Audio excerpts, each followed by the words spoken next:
স্বপ্ন এবং পরিকল্পনা গোপন রাখুন।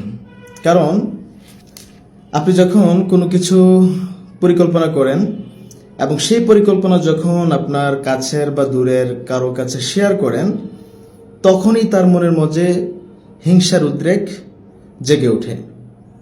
তখনই সেও নতুন করে পরিকল্পনা করার চেষ্টা করে কিভাবে আপনার কোনো ক্ষতি করা যায়, কিভাবে আপনাকে সেই পরিকল্পনা থেকে বিচ্যুত করা যায়, লাঞ্ছিত করা যায়। এই জন্য আমাদের উচিত আমাদের পরিকল্পনা, আমাদের স্বপ্ন এগুলো কারোর সাথে শেয়ার না করা।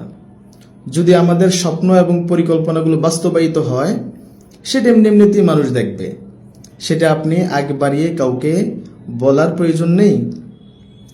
দেখুন, আমরা যদি পবিত্র কোরআনের দিকে তাকাই, সূরা ইউসুফ আয়াত নাম্বার 5, আল্লাহ সুবহানাহু ওয়া তাআলা বলছেন, ক্বালা ইয়া বুনাইয়া লা তাকসুস রুয়াকা আলা ইখওয়াতিকা ফায়াকিদু লাকা কাইদা ইন্নাশ শাইতানা লিল ইনসানি আদুউম মুবিন।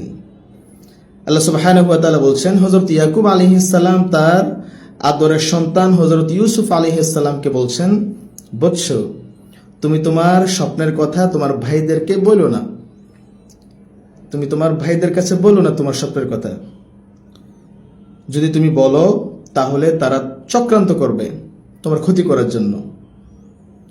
আর নিশ্চয় শয়তান মানুষের প্রকাশ্য শত্রু।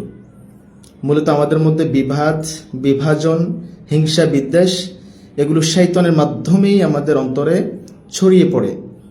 এজন্য আমাদের উচিত আমাদের স্বপ্ন এবং পরিকল্পনা গোপন রাখা এবং গোপনে গোপনে এগুলো বাস্তবায়িত করা। আল্লাহ তাআলা আমাদের সকলের হালাল যে সমস্ত স্বপ্ন এবং পরিকল্পনা আছে, সেই হালাল স্বপ্ন এবং পরিকল্পনাগুলো বাস্তবায়িত করার মতো তৌফিক আমাদের সবাইকে দান করুন। আল্লাহুম্মা আমিন। ওয়াসসালামু আলাইকুম ওয়া রাহমাতুল্লাহি ওয়া বারাকাতুহু।